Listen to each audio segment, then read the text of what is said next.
और अभी आप देखना होता क्या है, आने वाले दिनों में इस नौटंकी का अंजाम देखने के काबिल होगा। इमरान बदतरीन हालात में भी पुरएतमाद रहने वाला आदमी, अल्लाह पे कामिल यकीन रखने वाला आदमी। तो he is a born fighter basically, मुझे बताने की जरूरत नहीं है, आप लोग मुझसे बहुत बेहतर जानते होंगे। वॉरियर्स पहले कहा करते थे कि ये आखिरी गोली तक लड़ेंगे और ये वो, तो यही इस आदमी। अच्छा, आखिरी बात फिर वही बॉटम लाइन यही थी कि आखिरी हद तक लड़ेंगे। ये जो कुछ आज हो रहा है, जो कुछ कर रहे हैं, इस पे इन्हें बहुत ज्यादा पछताना पड़ेगा। आखिरी बात ये कि उतना ही पुरएतमाद जितना आज से 24-25 साल पहले था वो आदमी जो पीटीआई की बुनियाद रखी। मदर इरशाद साहब, पहली बात तो ये है कि इमरान को मैं जान पहचान है हमारी पिछले, मेरा ख्याल है कोई 25-26 साल से। मैं पहला आदमी था जिसने ये मीडिया का, पीटीआई का ना, जिम्मेदारी संभाली है और खासी देर। इमरान बदतरीन हालात में भी पुरएतमाद रहने वाला आदमी, अल्लाह पे कामिल यकीन रखने वाला आदमी। और बल्कि मैं तो यहाँ तक कहूँगा कि जितने हालात मुश्किल होते चले जाते हैं उतना ही उसका एतमाद और फाइटिंग स्पिरिट बढ़ती चली जाती है। अच्छा, मुलाकात का जो आपने कहा फैसला, तो ये कोई ऐसा काबिल जिक्र नहीं है, क्योंकि हम पहले भी कई बार मिल चुके हैं। मेरा एक प्रॉब्लम है, मेरा बीबी के साथ भी, मोहतरमा के साथ अल्लाह ने वली के रहमत करे बहुत अच्छा ताल्लुक था। नॉर्मली मेरे नहीं बनी कभी हुक्मरानों से, तो मैंने कभी जाती तौर पे मिलने की ख्वाहिश शायद ही कभी, बहुत ही कम, तो इसलिए वो अच्छा रह गया इनका। तो इनके साथ ये कुछ ज़ाहिर है पहली मुलाकात नहीं है, तो दूसरी नहीं है, राब्ता भी रहता है। बल्कि मेरा राब्ता मेरे बच्चों के थ्रू, मुझे ये सेल फोन वगैरह नहीं करना होता। तो बहुत ज़रूरी बात हो या मैं समझूं कि मुझे शेयर करनी चाहिए प्राइम से, मैंने हमेशा उनके साथ की है। तो बच्चे उनको कर देते हैं। मेरे बेटे को आपने देखा है, हाथ उसका नाम है।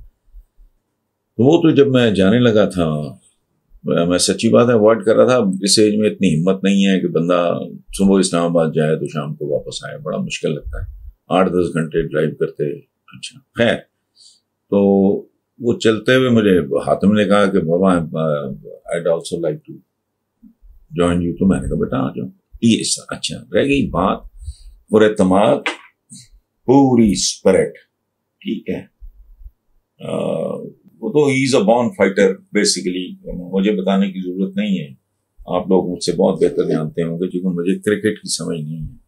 तो ये मैंने जो क्रिकेट के जो हैं समझने जानने वाले कि ये जंगजू आदमी है आखिरी बॉल तक, वाकई ये मुहावरतन नहीं। वॉरियर्स पहले कहा करते थे कि ये आखिरी गोली तक लड़ेंगे और ये वो, तो यही इस आदमी की। अच्छा, अब बातें तो वही हुई जो मंजर आम पे हैं, वही बात जो बाकी मीडिया के साथ मैंने भी अगले दिन ही पढ़ी। वहाँ मेरे मीडिया के कुछ और लोग आए हुए थे, हम अलग मिले और मैं वापस आ गया, मुझे जल्दी थी वापसी की। तो बाकी कुछ बातें ऐसी हैं जो अमानत हैं, वो मैं शेयर अगर करूँगा तो खुद आपको भी अच्छा नहीं लगेगा, क्योंकि आप भी मुझे एतमाद में लेके अगर चंद बातें मेरे साथ कोई अगर शेयर करते हैं तो वो उनकी वो अमानत है जिसकी हिफाजत मेरी जिम्मेदारी है। बाकी जो मुल्की हालात हैं वही ज़ेर बहस है। और आखिरी बात फिर वही बॉटम लाइन यही थी कि आखिरी हद तक लड़ेंगे।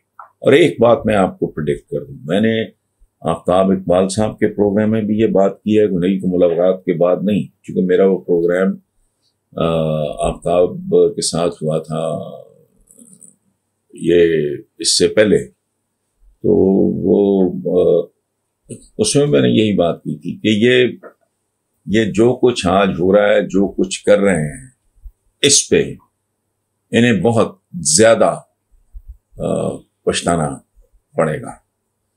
वो आप आने वाला वक्त आपको बता देगा। लेकिन अफसोस और दुख इस बात का है कि यहाँ ट्रेडिशन ही कोई नहीं चैन सुकून से रहने की। इस तरह की रस्साकशी और खींचातानी का नुकसान अल्टीमेटली मुल्क को होता है, अवाम को होता है, गरीब आदमी को होता है, मिडिल क्लास पिसती है इसमें ज्यादा। तो बहरहाल इतनी सी बात थी। आखिरी बात ये कि उतना ही पुरएतमाद जितना आज से 24-25 साल पहले था वो आदमी जब पीटीआई की बुनियाद रखी और मुसलसल पै दर पै मुश्किलात का सामना किया और बिलाखिर ही मेड इट। और अभी आप देखना होता क्या है, आने वाले दिनों में इस नौटंकी का अंजाम देखने के काबिल होगा।